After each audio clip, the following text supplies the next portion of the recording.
నరసరావుపేటలో జరిగిన కూటమి కార్యకర్తల సమావేశంలో ఎమ్మెల్యే చదలవాడ అరవింద్ బాబు పాల్గొన్నారు. అంకిత భావంతో పార్టీ కోసం కష్టపడిన వారిని తప్పకుండా గౌరవిస్తాం. కార్యకర్తల రుణం తీర్చుకోలేనిది. అందరి సహకారంతో కష్టపడి పనిచేస్తున్న కార్యకర్తలను ఆదుకుంటామని చదలవాడ చెప్పారు.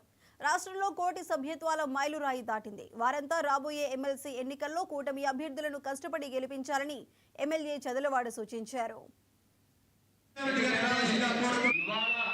ఈ ప్రభుత్వాన్ని ముందుకు తీసుకెళ్ళాలి, ఈ జెండాని మళ్ళీ నిలబెట్టాలి.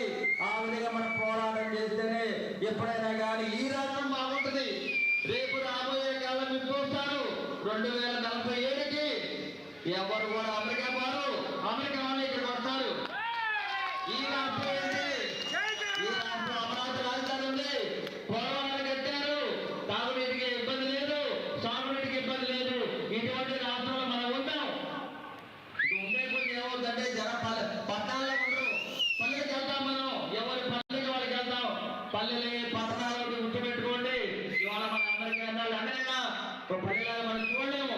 అదేవిధంగా మనం కూడా పల్లెలు కూడా పట్టణాలకి ధీటుగా ఎదుగుతాం. గుర్తుపెట్టుకోండి. 2047కి అదే వికసిత భారత్, అదే నరేంద్ర మోడీ గారు, అదే చంద్రబాబు నాయుడు గారు, అదే పవన్ కళ్యాణ్ గారు. గుర్తుపెట్టుకోండి.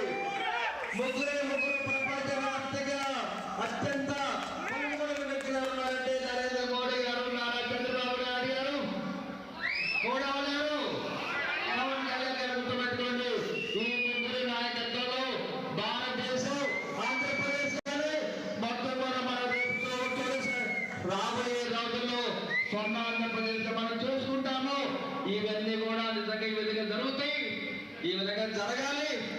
మీ కష్టం, మీకు జరిగిన నష్టాలు కూడా మర్చిపోయి మనం అందరం కూడా మళ్ళీ రాష్ట్రం కోసం, మన ఆడబిడ్డల సౌఖ్యం కోసం, మన చదువుకునే బిడ్డల సౌఖ్యం కోసం మనం అందరూ కష్టపడి పనిచేయాలని చెప్పి తెలియజేస్తూ, నిజంగా ఈ కార్యక్రమానికి ఎంతో మంది ఇక్కడ అమ్మాయిలు ఉన్నారు.